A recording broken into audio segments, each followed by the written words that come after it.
Vüqar biləcərinin təsirli bir kupletini daha analiz edək. Döyülür qapı bilmirdi könül nə səsidir bu. Gördüm ki küləyin ərəsidir, naləsidir bu. Açdım, oxudum, gördüm vida naməsidir bu. Üst nöqtə qoyub qol çəkib hörmətli zamanlar.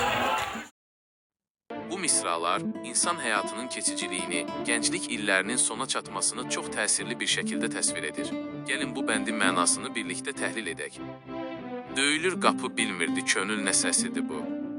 Şair bu misrada həyatının hansısa dönüm nöqtəsinə çatdığını təsvir edir.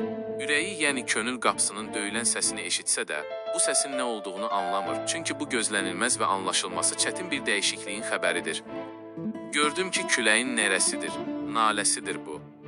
İkinci misrada şair döyülən qapının səsinin əslində küləyin nərəsi və naləsi olduğunu dərk edir. Külək burada zamanın, illərin axınını simvolizə edir. Küləyin nərəsi və naləsi isə zamanın keçməsinin yaratdığı narahatlığı, kədəri və hətta biraz qorxunu ifadə edir.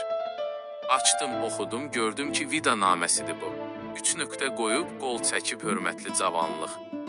Bu son misra bəndin əsas mənasını ortaya qoyur. Bu misralar şairin gənclik illərinin sona çatdığını və artıq orta yaşa qədəm qoyduğunu metaforik şəkildə ifadə edir. Şair cavanlığına müraciət edərək ona hörmətlə vida edir. Ümumilikdə bu bənd gənclikdən yaşlılığa keçidin yaratdığı duyğuları təsvir edir.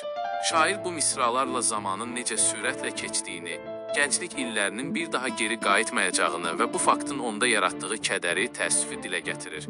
Bu, hər bir insanın həyatında bir dəfə yaşadığı təbii, lakin təsirli bir mərhələdir.